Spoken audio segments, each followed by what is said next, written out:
Hi everyone, today I'm going to be reviewing the brand new Kino app on iOS devices only by the makers of Halide, the photography app, the award-winning app. Now I want to give you an overall view of this and how it works, as well as telling you the pros, the cons, and is this even better than the free Blackmagic camera app and the $9.99 app of the Cinema P3 Pro camera app. Let's get into it.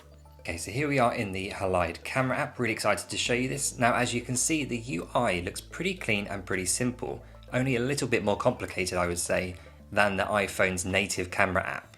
As you can see here on the bottom left, we have the channels left and right for your audio meter.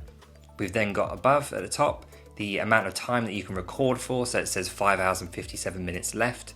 Above that in green we've got auto, we're in auto mode for exposure right now and that is locked on auto. If we move all the way to the right above the actual screen itself, we can see we've got our resolution, 4K, frames per second, 30, our color profile, HDR, and our codec, HEVC at the moment. To the right of that, we've then got our selector for our lenses. So I can go for the ultra wide, regular wide, 2x tele and 3x tele. This is on the iPhone 15 Pro. Now on the right hand side, you can see here we have our sort of color grading if you like. It's more of our LUT table, which I'll show you in a moment. Our record button and our menu for the clips that we've shot, our files that we've shot. Now if we make our way around this menu, looking at auto, you can have auto exposure or manual exposure. Now auto exposure isn't something you really want because that will change as you move your camera around. You want it to be locked. So if you're not too bothered about being more professional with your shots, go with auto. If you want them to look as best you can, which I imagine you would, hence you've got this app or want to get this app, then manual mode is what you want to be on. And that will give you the option of changing your shutter speed or angle and then your ISO, which is at the bottom here as well.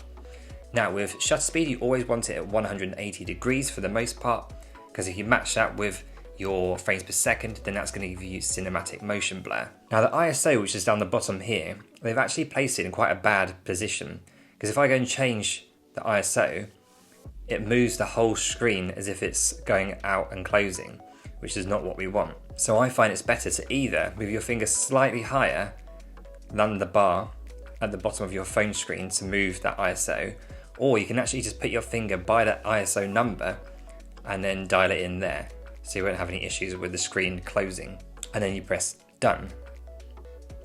Now if you want to go into auto mode, there is something that I do quite like about it. So it's in green now, which means that you will get cinematic motion blur when you move your hand. Now if you move this camera, which I'll do now, to where it's really overexposed, that auto goes grey. That's because you won't be able to get this correct shutter speed for your frames per second because your exposure will be everywhere and all over the place if you do have it matched correctly. So that motion blur there ends up being really jittery. Whereas if we move the camera back to here, we can see that that is now green. And when I move my hand, we go back to having really nice cinematic motion blur, which is exactly what we want. So that's basically when your frames per second, which in this case is 30, gets doubled into the shutter speed. So in this case, shutter speed will be 1/60. But let's move this all back to manual. Now on the top right, we can go to our settings here in terms of resolution, etc. So if we press on that, we have preset options that are available to us. So we have 4K at 30 frames per second, HDR, HEVC. We've got 4K, 24 frames per second with Apple Log, which is only available on iPhone 15 Pro or Pro Max. You can have 4K 30 using P3 color, which is generally meant to give you better coloring and more deep color. H.264 is another codec, which is basically not great for using DaVinci Resolve, for example, if you're using professional editing, but it will work on your phone just as easily. Or you can customize your settings. So this is what I would do if I was to make a film, for example.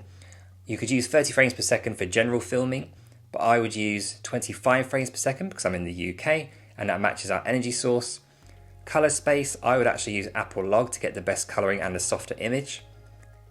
And then I would change my codec to ProRes 422 LT. 422 HQ will give you the best coloring and depth, but it will give you a huge amount of storage issues. So I go with LT because that's basically ProRes Lite, and you'll still get a very similarly well-colored image. Once you've chosen whichever your settings are going to be, you then press on the tick, and that's now locked in. Now you can see on the bottom right we have AF, which is autofocus. If we press on that, we now have manual focus. So we can use the dial to bring in the focus from shallow to deep depth of field. Now we don't have the option to create an automatic focus pull. Hopefully that's something they bring in the near future, as you can now use with Blackmagic Camera app. And you simply tap MF to go back to autofocus if you want. Now, if you press the arrow at the top, this brings down a new menu.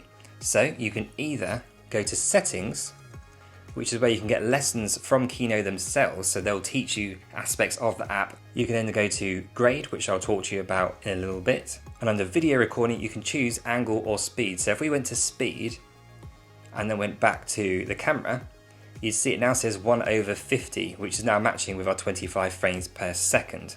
Before it said 180 degrees, which means doubling your frames per second number into your shutter speed. Going back into settings and video recording, if we move down, we've got auto motion, which is what we have switched on now, which will detect when you're overexposing, so then you won't be able to use the cinematic motion blur. As we swipe down, we've got a couple of lock options. So you can have the white balance lock on while recording. So if you have it off, if I move this camera, you might not be able to see it very much because it's on log, but the colours will be shifting ever so slightly. And that's not what we want. You saw a little bit there when it went back to the flowers. The pink depth kind of came in a bit more there. So always have that on. That way you're going to get the most professional looking shot. Exposure, lock exposure while recording. That means it won't change while you're recording. And that's all the settings you have under there. It's very, very basic. Now storage, you can either save it to your photo library or save it to files. If you save it to files, it'll go into your files app where Kino lives. If you put it to photo library, it'll simply go into your photo library, of course. Now, please note as well that if you delete Kino and your videos are on your files, it will also delete the files. Just keep that in mind as well. If a USB storage device is detected, Kino will write to it automatically. So if you have an SSD or something that's using the storage externally, then it should write it straight to that external source. You can also have iCloud backup turned on, and in your storage status as well tells you how many sort of gigabytes and space that you actually have left on your phone to record. Below that, you can get more grades, get some support, tell you about them, and do you love Kino? You can let them know. Now, we also have this circular angle that changes it to selfie mode. So hello everyone, this is me, this is Rob. And if we press that again, we go back into our wide angle lens. Now, something I'm not sure about why it happens, you get this little flicker sometimes on the screen right at the top, as you're seeing on the top left here. When I close up and go back into it, it disappears, but bear with for the moment. Below that selfie angle change, you also have your grid, your rule of thirds. So if you tap on that, it will show you the rule of thirds. So this is a really, really useful tool for getting your framing and your composition really, really tidy and looking professional. And you can also see there's a white frame in the middle here. Now, if I move this camera around, you can see it's white because it's not properly balanced, and it turns yellow when it is. Below it, we've got our stabilization. So at the moment it's got an X, which means we're turning it off and it's not being used. If we tap on it, the X disappears and we now have stabilization turned on. We also have our RGB waveform. So if we press on that, you can see in the top left, we can see what areas of our image are peaking in terms of colors and highlights and shadows. At the moment, you can see none of those are touching the top, so it's not actually peaking, which is great. We're keeping all the information in our shots in color and shadows and highlights. I'll turn it off for now. And then we can press the arrow at the bottom to bring back up our lens selection choices. If I press on this, we now have all of our LUT choices that we can use that represent and replicate different film looks, like Kodak, for example, Verve, Kino Chrome, which I presume they've made themselves. And these are made by award-winning LUT creators as well, really, really high-end professionals. So if we go to gloss strap, and we just keep that as it is and apply, we can hit record, and you can see the whole screen goes red around the edges and the timer goes downwards, which is a bit odd, but it's different, and who doesn't like innovation? Then we press stop, press on that file to watch, and it's still in log. So it's not actually recorded it to that clip. We've just seen what it looks like with that LUT. And then when we go and press dismiss to go back, we can then go back into our LUTs. And if we want this burnt into the clip, we then press on instant grade, apply grade to recording. Turn that on and apply. hit record, press stop, and then when we go back into our files, we can see that it's actually recorded the colouring, the LUT that we want to straight into that clip, and it's burnt into it. You can also import LUTs yourself, which is a really nice touch, by going into settings, grade, and then at the bottom you've got import from LUTs. And this is where if you've imported LUTs to your files, you can just directly import it into your app. Now something interesting actually is when you press record, if you swipe down, it records and that lock bar turns on as well. So that means that you can't actually press on it accidentally and stop your recording, so it keeps it safe so no one can budge into it or anything like that and stop your recording. You then have to swipe it up to stop the recording. And of course you just press it and stop it normally if you don't want to lock it. In terms of the pros, I think it's very good at not overwhelming new people to filmmaking apps. It's going to give you a much more simplistic version of what filmmaking is compared to perhaps the likes of Blackmagic, Cinema P3 Pro camera, and it will give people a nice step up into a more professional world of smartphone filmmaking. Another pro which I really love is the LUT feature. To have the option of using about 11 LUTs on your phone, whether you want to just use it in the monitor of your phone screen and not have it there in post-production, or whether you want to burn them straight into your footage so it's there straight from the recording, I think it's a really nice option to have, and I think a lot of people will use that feature. Now, before I get into the cons of this app, I have to reinstate the fact that this is the first version of this app, and I'm sure some of these issues will be addressed as they go along. The first one is a really huge lack of audio controls. There's no gain, so you can't lift up the sensitivity of your microphone or bring it down if you've got a very basic microphone or just using the mic built into your phone. There's also no feature to be able to use an anamorphic lens with this and de-squeeze the footage within your app. You simply cannot use an anamorphic lens with this app, it just won't work. Also, the fact that you cannot label in any way, shape or form your files. So if they go to your file or into your replays of your app on your phone, your camera app, you're not going to be able to actually organize any clips that you shot in any way, shape or form as it stands. There's also no automatic focus pull in this, so you can pull focus manually, which is quite difficult on an app because then you're moving the camera and trying not to budge the camera and knock it. It did take a while to come to Blackmagic camera app, but it is something that you definitely need to add if they want to compete with the bigger apps and the apps that have been around for longer.